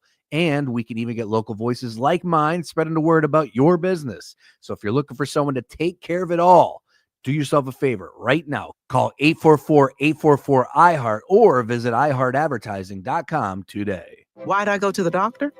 My heart would race just taking my son to practice. It didn't feel right. So I got checked out. Turns out I have atrial fibrillation, which increases the risk of stroke about 5 times. Symptoms like irregular heartbeat, heart racing, chest pain, shortness of breath, fatigue, or lightheadedness can come and go. But if it's AFib, the risk of stroke remains. If you have symptoms, contact a doctor. I'm so glad I did. Visit notimetowait.com. Sponsored by Bristol-Myers Squibb and Pfizer. If you're 55 and up, T-Mobile has plans built just for you. 2 lines of unlimited for just $30 a line. That's a 45% savings compared to Verizon and AT&T. But don't just take our word for it. It's not just the savings that are great with our T-Mobile plan. There's all this value from all these other things that T-Mobile offers. T-Mobile has been such a savings for us. We love it. Switch today and get 2 free 5G phones like the Motorola Edge with Turbo Power charging that gives you power for the day in just 15 minutes. And customers 55 and up can get 2 lines of talk, text, and data for only $30 a line. Go to T-Mobile.com/55 to learn more. With 24 monthly bill credits and 2 new lines with autopay for well-qualified customers plus taxes, fees, and $35 per line connection charge. Credits end and balance due if you pay off early or cancel. Contact us plus $5 per line without autopay. Debit or bank account required. 45% off 2 lines versus AT&T Starter and Verizon Welcome. Plan benefits vary. See details at T-Mobile.com. Motorola Edge requires 68-watt charger. Charger sold separately. Actual performance will vary based on usage and configuration. Something amazing is happening at work. Innovative tools are helping people do better work. That's because CDW configuration specialists are multiplying productivity with Microsoft Windows 11 Pro Surface devices. Built-in security, flexibility, and simplified management streamline tasks so your team can get more done. Microsoft and CDW make amazing happen. Learn more at cdw.com/surface. Number 1 on your car radio preset and the new and improved iHeartRadio app. WDAS and WD273D Philadelphia is Fox Sports Radio, The Gambler.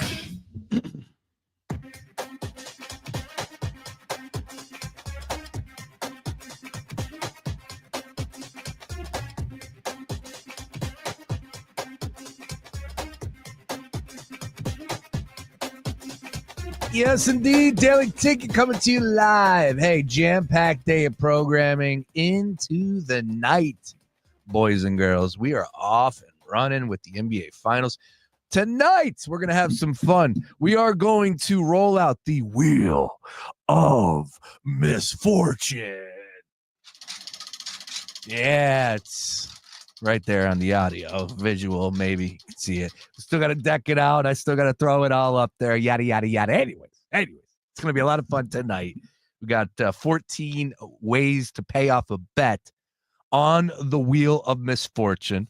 We're also going to have a little shenanigans going on for the pregame and halftime. Some payouts for the people that will be watching us on the stream, whether it's YouTube or on X here. And the Gambler Gang will be in attendance, rolling live for NBA Finals Game 3. Once again, the Thunder, 5.5-point favorites on the road in Indiana. Is this a night that the Pacers reclaim the lead in the series, or will OKC go up 2-1? We will be all over it for you starting at about 8:15 this evening, streaming live from the Gambler studio. One of those gentlemen that will be with us in attendance from the Gambler Gang, the great Roy Burton, joins us here on a Wednesday to talk a little fantasy, a little NFL division look, and some other odds and ends. Roy, how we doing today, sir? Doing pretty good, Brace. How you doing, my friend? Oh, man, it can't be better, right? Look at the weather outside, Roy. Beautiful day. Beautiful day. We're going to roll out the Wheel of Misfortune tonight. I don't know about that. I don't know if that's a good thing, but we'll find out. We're going to act up. We're going to act up. It's going to be stupid. It's going to be a lot of fun. I can't wait. All right. So, look, we were talking about some side topics from the NFL. I want to carry that over to you because I thought that this was an interesting way to look at it. I asked the question of, like, the Pittsburgh Steelers, are they a good franchise? Like, or is this a team that continues to run off of what they had in the history with the Steel Curtain, with Terry Bradshaw? Yes, Ben Roethlisberger, great quarterback, had his run. We understand the Super Bowl champion, all that. But I feel like we raise up the Pittsburgh Steelers. Oh, by the way, all in the same breath, we say that, like, yeah, they're not going to win a playoff game. But yeah, we look at this Steelers organization, this franchise is like they're one of the best. Gentleman checked in by the name of Mike. He said, I mean, if you routinely make the playoffs year in, year out, you are a good franchise, no doubt. I think that's fair to say about like the Colts or the Jags or the Texans or, one of those bottom tier teams when it comes to history of a franchise. But the Pittsburgh Steelers, like, shouldn't we expect more from them? I think that's two separate questions. Like, are they a good franchise? I think the answer is yes, right? Like, I think the answer is yes, because they've never been. Well, I don't say never. They haven't been a bad franchise for a long time, and they've only had like 3 or 4 coaches in our lifetime, and they've only had a handful of quarterbacks, really. Outside of the years they kind of bounced through a bunch of guys recently, but they've been pretty steady at quarterback. They've been fairly steady at head coach. They haven't really been bad. So, for a team that's been, in this league, in this era, with free agency and things like that, for a team that routinely, wins double-digit games most years, gets to the playoffs most years, I think it's fair to say that they're a good franchise. Now, should you expect more? Sure. Like, after a while, I mean, at some point you got to get over the hump. I mean, it's been a long time since those Roethlisberger, Super Bowl wins, and at some point, and God bless them, because I think they have a top 5 coach. I don't know where you kind of rank him in the coaching. I love Tomlin. He's a great coach, but at some point, you got to get this team to at least an AFC title game, right? Like, it's been a long time. What's his second? I think his second year they won the title. Tomlin's second year. At some point, I think you got to get back at least to conference finals. It's been a while, and it's crazy because they went 10-7 in back-to-back seasons. They go 10-7 like every year. It seems like it doesn't. What? They have bad starts. They have good starts. It doesn't matter. They go 10-7, 8-9-7, 8 whatever every single year. Yeah, and guess what? Chip Kelly got fired. He went 10-6 in back-to-back seasons. All right, 10-7. I get it. 9-8, 9-7, 12-4, 8-8, 9-6, and he had that 4-year stretch from 14 to 17 where they were just dominant. Conference, wild card, division round. I don't know. It's just one of those deals where we're talking, of course, about the Steelers with the addition of Aaron Rodgers, and Rodgers at the quarterback position at the age of 41 will be 42 in December. It doesn't seem like that's a winning combination. Could I be wrong? Could it be a 10-7 team? Sure. I'm willing to bet it's not, though, because there's not a lot that's surrounding Rodgers there. A and B, that offensive line is brutal. I don't think that they changed anything up. So what are your expectations for Rodgers? And I know not so much from the fantasy perspective. Maybe DK Metcalf is an interesting conversation, though, from the fantasy side. I think they'll probably be the same Steelers that we've seen like these last 20 years, like the 10-7 or at least 10 years, 10-7 ish, maybe not 10-7. I mean, the defense is really good, so maybe 10-7. We'll see what happens, when it comes to the running back situation. I mean, Caleb Johnson's probably going to be running back 1 there, so we'll see, how that offense looks, with Aaron Rodgers. But that's the thing with the NFL, right? Like, in order to be a really good team, you got to have a guy under center, like a guy. In order to have a guy under center, you usually need to be pretty bad. And the Steelers aren't pretty bad. They're always drafting 22, 23, 24. So they haven't been bad enough to have a guy. When they drafted 22 and 23, they got lucky the one year when they got Ben, because they were drafting in the back half of the second round. They got lucky with Ben. And, Ben was the guy who led them to the promised land. But they haven't been bad enough to get one of those, superstar quarterbacks, which is probably the problem. Like, the Steelers really need to be like a team where they just go 5-12. Just get one of the better quarterbacks, and then that'll be the guy that takes them over the hump. Because signing Aaron Rodgers and signing Justin Fields and signing Russell Wilson, that's not enough. That's just not going to be enough. And it could potentially be a big time draft for all things quarterback this year. And with Rodgers, maybe they look at a 9-8 season, and that takes him out of the running for one of these top probably. jobs. Yeah, that's the thing. It's like you probably need to get a top 5, 6, 7 pick if you want to get, an Arch Manning, Lenore Sellers, Cade Klubnik, those guys at the top. Like, I think they're probably going to play themselves out of it. I think they just need to be bad. Just be a bad team. Like, I don't understand these teams who don't have a quarterback, like the Giants. Just be really bad. Just go 3-14 this year and set yourself up for one of these quarterbacks this year. Instead, again, you're probably going to be 7-10. and play yourself out of the mix. And I think the Steelers probably need to go along those same lines as well. All right, we're going to get to quarterback conversation when in the world of fantasy, plus some other odds and ends that I want to hit you with. But staying with the big topic for today, and we know that the Cincinnati Bengals are not a good franchise, very poorly run. Yeah, they're not. They're not for years, and I can't believe what they're doing right now with the rookie and what he's saying. And it's insane to me how they're handling Hendrickson. This guy's going out there playing his ass off on the defense where you don't have anybody making plays, and he is point blank calling you disrespectful to the media. So you got to look yourselves in the mirror on how you're handling things. And now they want to be gung ho and try and lead the charge for future contracts when it comes to rookies and not paying them if they miss time with guaranteed money. It's funny how they're trying to set precedents, the Cincinnati Bengals. But putting all that to the side, we do know they have an unbelievable, as you pointed out, you got to have that guy under center. Burrow is that guy. He's no longer the handsome merchant that Mark Henry Jr. was pitching last year. No, Mark ate that one. He knows, like, at the end, Burrow proved all the doubters wrong if they were out there. He is about as good as it gets, and the season he had last year was incredible. But it is surprising when you think, hey, man, this team missed the playoffs 2 straight years. Burrow approaches the media and says, the standard for us is absolutely Super Bowls, AFC championships, must make the playoffs, yada, yada, yada. That's all fine to say. That's good, to put in the locker room and at the weight room when you're running over there on the treadmill, like, yeah, we compete for Super Bowl. I get it. You played in one, understood, you lost. Sure. How should we view this upcoming season for the Bengals? And I'll make it simple for you. To make the playoffs, they're minus 130. To miss the playoffs, they're plus 130. If I had to pin you down today, Roy, on June 11th, where do you have the Bengals this year? Oh, I think that team is that roster is at least offensively, they're talented enough to make the playoffs. I mean, like that's one of the better offenses in the NFL. I mean, you spent $1 billion on your wide receivers this offseason, with Higgins and Chase getting paid. Chase Brown's a really good, running back. And of course we talked about Joe Burrow. I mean, those guys alone should be able to put up 30 plus points a game. Like this is a team that should make the playoffs, but that AFC is tough. I mean, like anything other than the playoffs, like you can't, I wouldn't pin myself down today and say, they'll make the AFC title game or they'll make it to the Super Bowl, because that AFC is so loaded, as we've seen, for the last few years with Buffalo and Baltimore and those other teams. So I think they make the playoffs. I think they're good, even, if this Hendrickson thing gets ugly, but anything more than that, I think is probably a little bit of a leap too far for this team. Now, over to the transition. Look, I would love to see the Cincinnati Bengals be that team that in their minds they are. And I know that they were a little snake bitten last year, played a bunch of games. Their defense, of course, was the big topic all season long, how bad they were.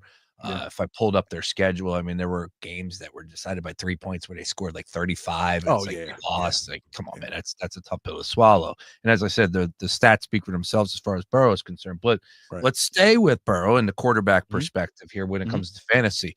Knowing what we know from last year's numbers, where do you have Burrow coming into this season as far as a fantasy quarterback? Where should we be looking to draft Joe Burrow? Is this a possible reach because of who he has, the number one potential overall pick in Jamar Chase? You mentioned Higgins coming back. They have that offense going. Of course, the chemistry is there. They're going to air it out. Yeah. Is Burrow a guy that people should reach if he's there to grab on their draft board? Yeah, I think Burrow slots in right under that tier of quarterbacks that we talked about last week, and we'll probably talk about for weeks on end. They're the first set of 4 guys, right? The Josh Allens, Lamar Jackson, Jaden Daniels, and Jalen Hurts. Like, I think those are the top 4 guys. I think Burrow slots in right underneath those guys. And if you want to make a case that he's maybe slot in a bit above Jalen Hurts, I won't hate it. But I mean, for me, he's probably quarterback 5. Burrow was quarterback 3 last year in terms of fantasy. He had 10 top 10 finishes in 17 games. So in 17 weeks, he was a top 10 quarterback. So consistent player, nearly 5,000 yards. And again, like that was without, Higgins for a few games.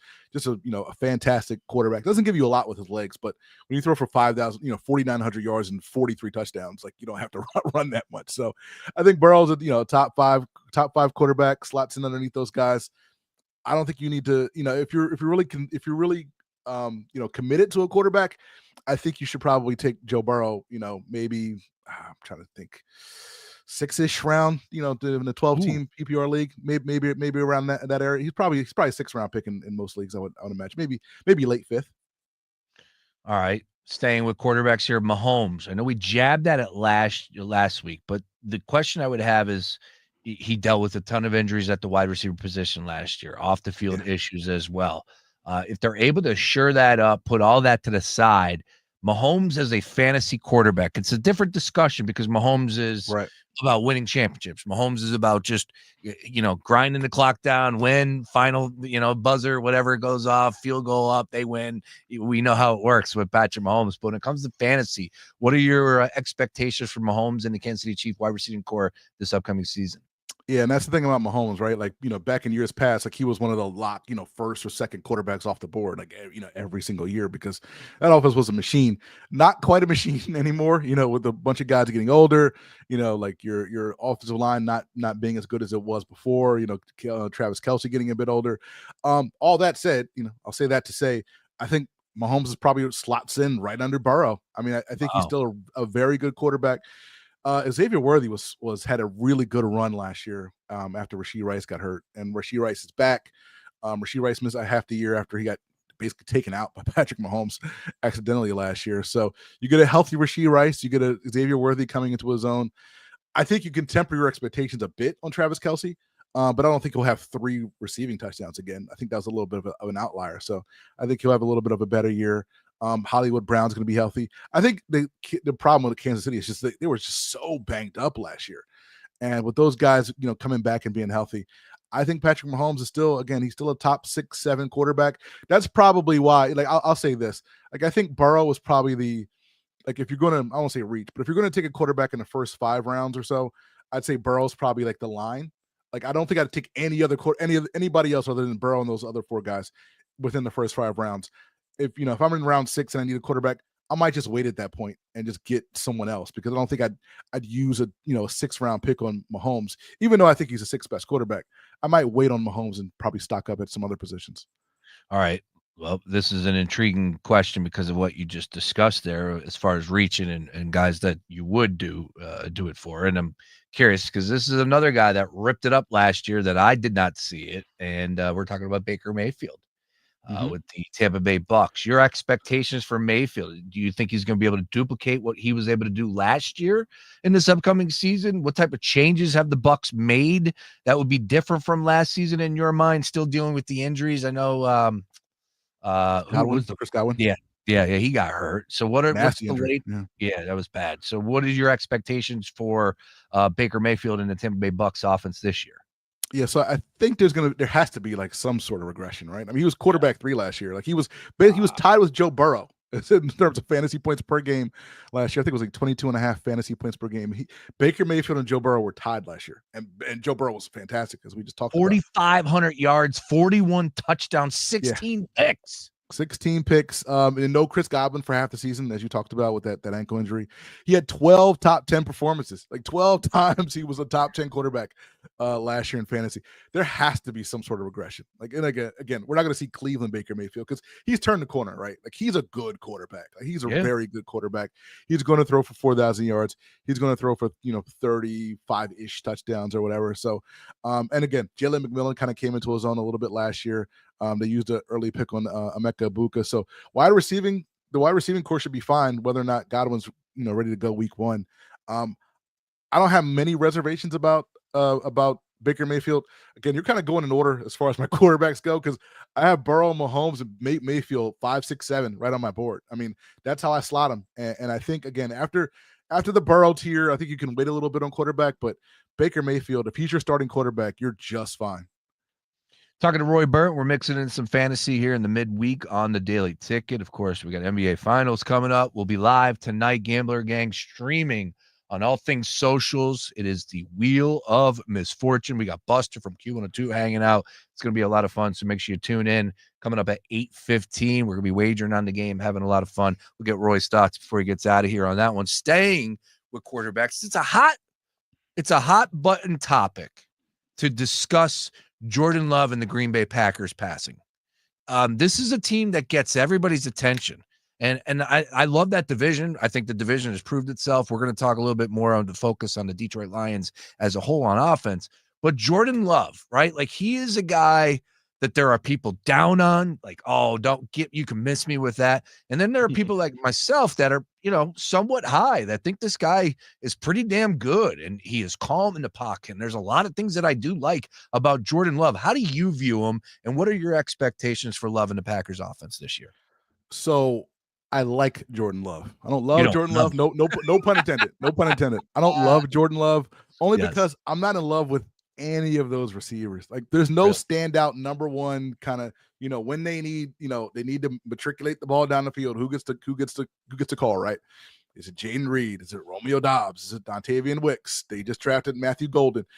I just don't see like one standout guy for that team. And for me, that's the kind of thing holds Jordan Love back a little bit. I mean, if he had one guy like a Chase, Chase and Burrow, or, a guy that you can count on, I think I would elevate him higher on my quarterback list. I think he's a fine quarterback. I just don't know. I just don't see, I don't want to say consistency. I just don't see that he's not a guy I would hitch my wagon to every single week as my fantasy quarterback. I just don't see enough of that because I just don't trust those receivers enough. Maybe somebody steps up this year and becomes that guy. I think Jaden Reed got most of the work, but he's kind of more of a gadgety type of guy. He's more of like a Debo Samuel light type of guy, as we've seen, when the Eagles have played the Packers. Maybe Golden's that guy, but Golden never had 1,000 yards in college, so I don't know if he's that guy. I just need one of those guys to kind of step up and be a guy, and that'll probably lean me more towards loving Jordan Love as a fantasy quarterback. But for me, he's probably like a borderline starting fantasy guy. Remember 2 years ago, they went on the road, beat Dallas in the playoffs. They went 9-8 that season. Yeah. Last year, 11-6. So it is two different discussions when we talk about fantasy versus an offense that produces and they win football games. Two different discussions there. So I'm with you, and I'm not trying to mix it up like that on you. But when it comes to the Packers, like, this is a question that I feel like, definitely the past two seasons, it's the same question. Like, who's the guy? That's the issue. Yet they win games. How are they able to win 11 games when they don't have that predominant one wide receiver? And is it based off of just Jordan Love being effective and being a good quarterback in that system? Well, I mean, I think you look at that backfield, right? Like, you think of Josh Jacobs. I mean, he's like the most, he's like, but again, like, you don't think about Josh Jacobs when you think of the better running backs in the NFL, like, because he doesn't kind of like burst out at you on the screen. But Josh Jacobs, again, 16 touchdowns last year. I think he had over 1,600 yards or total yards or whatever. He had 1,600 total yards last year. And I think, 7 top 8 performances last year. Again, he's not a flashy guy. He's not a guy who just, like runs through people or runs past people like a Derrick Henry or things like that. He's just a consistent guy who gives you 80, 90 yards, 100 yards just about every single week. So, again, they control the ball with Josh Jacobs, and then you make a couple plays a quarter with Jordan Love, and you go in 10 or 11 games. And I think that's a blueprint for the Packers. Again, like, I don't think they need to be beautiful. It doesn't need to be a beautiful thing. But, again, Josh Jacobs gets you the hard yards. You run a couple gadget plays with Jaden Reed. Maybe you hit, Romeo Doubs for a couple of long passes, and boom, there's 28 points right there. So I think that's how the Packers win, and I think that's how the Packers can win this year. Right now on DraftKings, the Lions are favored to win that division, plus 140, Packers plus 260, Vikings 4-1, Bears plus 425. We're going to talk about the Lions. We'll talk about Jared Goff in just a second, but staying with the quarterbacks, two more for you here. Sure. One rookie, somewhat, and then one that just got paid. Is there any value for Brock Purdy in the fantasy world for you? Yes, there's value. There's value? Yeah, there's value. I just don't know. I need to see, like, again, the Niners are one of those teams, and there's a few of these teams. I just need to see who's healthy, come training camp, right? Because Ricky Pearsall, he's missed OTAs, the hamstring injury. We don't know the status of Brandon Ayuk. I am actually high. I'm super high, probably higher than anybody on Juwan Jennings. I think this is going to be a big year for Juwan Jennings this year, whether or not those other guys are healthy. But in order to kind of evaluate, Brock Purdy as a whole, I need to know who else he's thrown to besides Jennings and Kittle, right? Like, is Christian McCaffrey fine? Like, we just don't know, right? So I think there's value in Brock Purdy. Again, I don't think he's quite a QB1 fantasy wise. Like, I don't think I'd start him every week, but again, given the health of everybody, I think he's still a top 15, top 12, top 13, 14, 15 fantasy guy. Jennings is a guy I need to write down. Yeah, he had a great season last year, and if I'm not mistaken, I believe it was at the end of the year. He had a bunch of games where it was like, okay, he was the difference maker. He ended up with 77 grabs on 113 targets, just shy of 1,000, 6 touchdowns. So if we're keeping notes here, Roy, for the upcoming fantasy season, Juwan Jennings, write that one down. Where's he projected in your mind as far as rounds are concerned? Yeah, so Juwan Jennings, as you mentioned, 77 catches, 975 yards, 6 touchdowns. Only started 10 games last year because, again, like their starting receivers were Brandon Ayuk, Deebo Samuel. Deebo's gone. He's in Washington. Brandon Ayuk is hurt. Brock Purdy's still a really good quarterback. So Juwan Jennings, right now, he's getting drafted early in the 6th round. His ADP is like 62.5. I think that's probably about right, but I think that's still a bargain. Like I really – like he might be one of the guys where I just kind of plant my flag in like this summer and say he's the guy. Like he's one of the guys. Like last year, I probably got tired of it, but last year I was all over Rico Dowdle. Like I just didn't understand why Ezekiel Elliott was getting most of those carries in that Dallas backfield, and Rico Dowdle was the guy who I was trying to tell everybody. You did no, you did not. There will be nothing positive about Rico said on this program. I'm sorry. For the last 6 weeks, he had 100 yards. He had 100 yards. He laid an egg late. He did have one egg late in the season, but 4 of his last 6 weeks. That was the game I needed him. I know the championship. I think the championship week he laid an egg, but he had four of his last 6 games. He had 100 yards because he was the best running back on that roster. He had 1,000 yards last year. But that being said, we'll forget Rico Dowdle. Juwan Jennings might be my guy this year. I mean, again, he is a clear wide receiver 1. There's not a lot of guys that steal targets from him, again, other than Ricky Pearsall and Kittle. So Juwan Jennings is probably going to be my wide receiver guy who I kind of, stand on business on for this summer. That's amazing. I forgot about him, forgot how everything went, and people don't care about your fantasy team, but still, I'll tell you, I was undefeated, went into the playoffs. First, it was the second round. It was the first playoff game I played. Rico, if he has any points, I think I win. I think he had like 23 yards, or so he had an awful game. And he was fantastic before that. I said going into that game that if he wins me this game, I will buy a Cowboys jersey and wear it, obviously with his last name. And we ended up losing. That was a bad job by me. And a hell of a season, undefeated, and to lose the way I did, just brutal. Everyone knew I was going to lose. Nobody thought I was going to win. Nobody thought I was going to run a table, and that's fine. I did plant my flag, though, on a very successful player last year, and damn it, I don't know if you could do it any better than that. Humble brag here, but Brock Bowers. That was the guy I planted my flag. Okay, yeah. Whoa. Nobody was saying that he was going to be used the way he was. That was my guy. That was the flag planted. Come on. That's fair. All right. I don't know who I'm looking at this year. All right, staying with it. Let's talk about JJ McCarthy. Mm-hmm. And we know it seems like it would be pretty easy to be quarterback for the Minnesota Vikings and what they have done these past few seasons, not even just last year. Just look at Kirk Cousins and my goodness, how bad he was last year and how great he looked with the Vikings throughout the course of regular season. We know it. The offense is great coach. You got Jefferson out there. Life is good.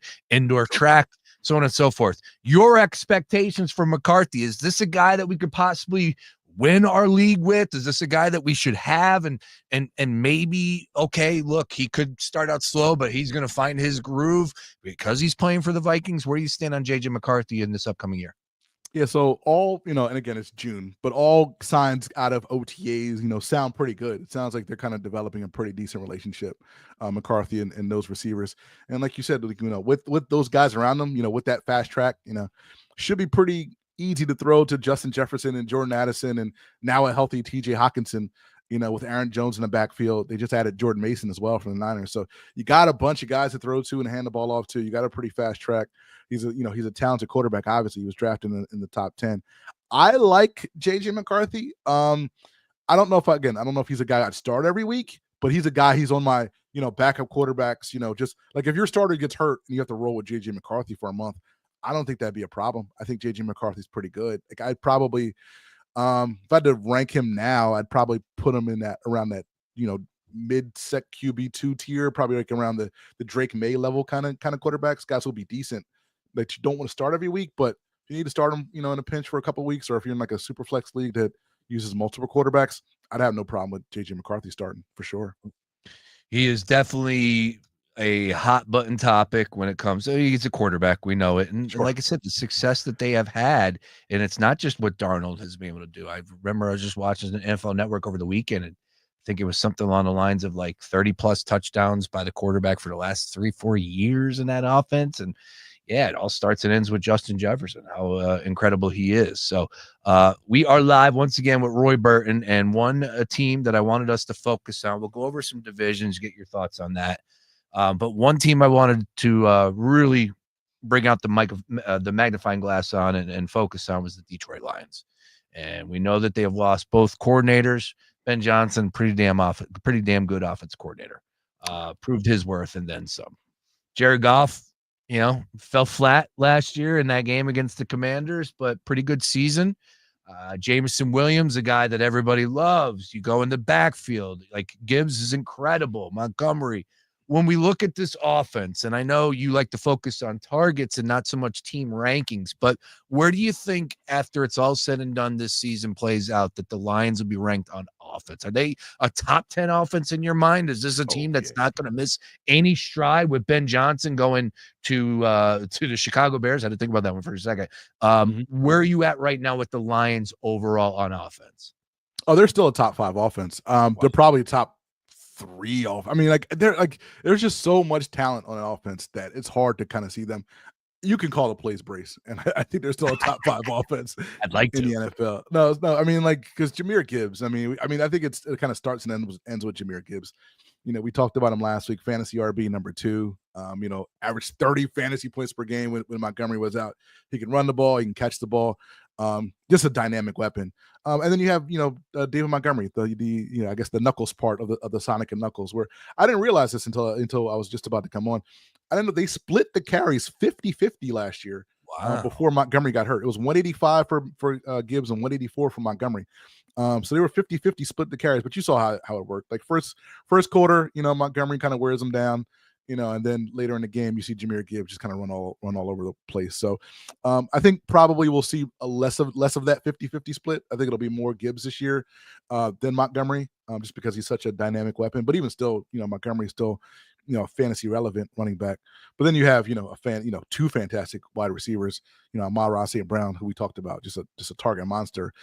He also had 23 red zone catches last year, Amon-Ra St. Brown. So he's a guy who's always, going to be looked at when they're inside the 20.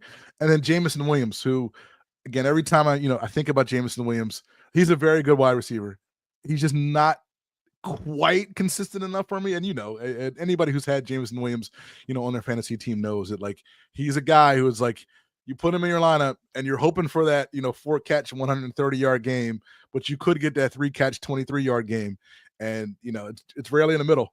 It seems like with Jameson Williams. But again, when you look at his stats overall, I think he had 1,000 yards last year on 58 catches last year. So I think he's going to be a little bit more consistent, because I think they're probably going to have to throw the ball a little bit more this year, given that Frank Ragnow, the center, is retired. I think they'll probably be more of a passing team this year, and not quite. They probably won't run the ball, 370 times or whatever it was, 400 times last year. So I do think that those wide receivers, especially Jameson Williams, will probably benefit from that Ben Johnson offense. That said, I don't know if they'll be as explosive as they were last year. I think they'll just throw the ball more because they have to. Possible big year for Laporta. Again, we understand how it works. He had a great rookie season, 80 plus catches. He took a backseat somewhat in the offense, 60 catches last year. But right. When you're scoring the way that they were, when you're winning games the way that they were, like, everybody's cool. Everybody's like, they understand the vision. Yeah, Laporta, sorry, the catches aren't going to be there in the red zone. But with what you just said, as far as raising the bar up on offense and throwing the ball a little bit more, should we be looking at Laporta maybe in a different light this year? Yeah, I think so. Because I think, again, I think you're going to throw the ball a little bit more, again, given the offensive line issues. And, you had a ton of red zone touches for David Montgomery. You got a ton of red zone touches for Gibbs. If you're going to run the ball less, then, where do those touches go, right? Like, they're going to probably go to Amon-Ra St. Brown, we just talked about, 23 red zone catches, and probably to Laporta. Like, Laporta and Brown are your 2 best red zone weapons, receiving weapons. So I think those guys are probably going to benefit a little bit more from this this new look Detroit Lions offense. So yeah, I'm not concerned about Laporta. I thought Laporta, to be honest with you, I thought he was going to be like a top 3 tight end last year, and he wasn't. But I think this year he probably has a chance to kind of get close to that number. All right, and once again, Roy is a great follow, mandatory follow in all things fantasy. One more for you from the team perspective: the Lions, the Bills, and the Ravens, all 3 averaged over 30 points per game last year. If one team was going to drop out of those top 3, what would you say? That's a good question. Wow, Lions, Bills, and Ravens. Woo, that's a very good question. I think the Lions. I think I locked the Lions in. I think they're fine. That's a very good question. Well, I don't know how he does it, so I'm going to say Josh Allen, because that team probably shouldn't have averaged 30 points a game last year, but they did. And Josh Allen was a magician. And we talked about James Cook last year. He had 16 rushing touchdowns. He won't do that again this year. So if I had to pick one of the 3, it's probably the Bills. I think the other offenses are more, they have a little bit, I have more faith in them repeating that this year. That's fair. I agree with you on that one. All right, one more here as far as the article that I pulled up this morning on ESPN. Eric Moody over at Fantasy for ESPN. 16 players to trade for or trade away, and go get them. Just give me a quick thought on some of these players as far as go getting them. Go and get it. Go and get them. Go and get it. Go get them. There you go. Yeah, going and get. Yeah. I got you. Go and get them. Damn it, Drake May. Sure. I mean, I wouldn't go out of my way to go get Drake May, but he's fine. Like I think he's a fine quarterback. Yeah. Breece Hall, who I was really high on last year. So I think this should be a better year for Breece Hall, because they just did not give him the ball last year enough. Like clearly, like I don't know what was an Aaron Rodgers thing or what, but Aaron Rodgers just wanted to throw to his guys last year and not give the ball to Breece Hall, and it just made me upset. So yeah, Breece Hall you could probably buy low on. So yes. I think this is an easy one, but Ladd McConkey. Oh, absolutely. Yeah. That's not even a question. Sure. All right. Championship additions he has. Players who can push contenders over the top. Justin Fields? So Justin Fields is like, he's in a good spot, right? Like he's in a good spot. He has got, plenty of guys to throw to. He's got, Breece Hall, we just talked about, but he has guys, Garrett Wilson. I don't know if you saw his props this year. Justin Fields is like his props. I think his yards prop is like 20. His throwing passing yards prop is like 2,500 or something low, and it's like touchdown prop is like it's whatever. It's like ridiculously low, and it's like I think with any sort of competent offense in New York, I think Justin Fields is fine. I'd really think about like I'm probably not that much of a no pun intended gambler. But I'd really think about, if I really wanted to just stack up my team at every other position, I'd really think about like stacking up a wide receiver and running back and just rolling the dice with Justin Fields as my quarterback, because he's going to get you a ton of yards on the ground with his legs. Yeah, like he's going to be a borderline fantasy 1 quarterback. If he throws for 200 yards a week and a touchdown and gives you another 60 on the ground, like that's that's fine. Like that's 18-ish fantasy points per week. And that'll put you in the mix for quarterback. Quarterback 1 level guy. I think he's in a pretty good spot to be good. So, yeah, Justin Fields, you know what? Maybe he's my guy I plant my flag on, because I think he's in a really good spot. Interesting. All right. And next week we'll have to hit on the AFC East, because I am intrigued by what the Jets are bringing to the table. Of course, we discussed with the Bills there and the Dolphins as well. It's always a big question mark with that team, but the potential is there. All right, last one. Go and get him. Devontae Adams? I like Devontae Adams. I think again he had a pretty good year last year. He had a bunch of red zone. I think he led the league in red zone targets or red zone catches, if I'm not mistaken. I know he was up there. Wow. Yeah, he's pretty. Like I think he's in a really good spot. Here's maybe this is a hot take. I think the Rams win that division. Like I don't think that's outside of the realm of possibility for the Rams to win 11 games. I think that Rams offense is pretty solid. Obviously defensively they probably take a little step back, but I think that's a really good team. And Devontae Adams alongside Puka Nacua, sign me up, man. I think that's one of the better wide receiver duos in the league. Even though Devontae's a little bit, he's on the other side of 30. I think the Rams are pretty stacked on offense. Yeah, I love the way McVay introduced Devontae to the team when he played some highlights. And he was like, just want to show everybody who this guy really is. And of course, Devontae Adams was the best receiver in the game. Yeah. He was number 1 overall. And of course, he followed his boy Rodgers, and that wasn't good. And we'll see what happens when he does out there with LA and Stafford. Again, as Roy pointed out, Rams plus 195 on DraftKings to win the West. 49ers are your favorite at plus 150. Let's do some rapid fire division conversation. Chiefs or the field? Minus 120 for the Chiefs. Broncos, Chargers, Raiders, division winner. Chiefs. Lions, Packers, Vikings, Bears. Lions or the field? Lions. All right. You said the West. You like the Rams. Like the Rams. Love the Rams. East, Bills minus 260. Anybody else knocking on the door? Nah, it's the Bills. It's the Bills. Birds minus 135. How about the Commanders? You can stop right there. It's the Birds. It's the Birds. You can stop right there. Ravens minus 145. Bengals plus 230. Steelers 550. Browns 30-1. It's the Ravens, especially if Hendrickson's going. It's the Ravens. Yeah. And the AFC South, always a tough one. Texans, Jags, Colts, Titans.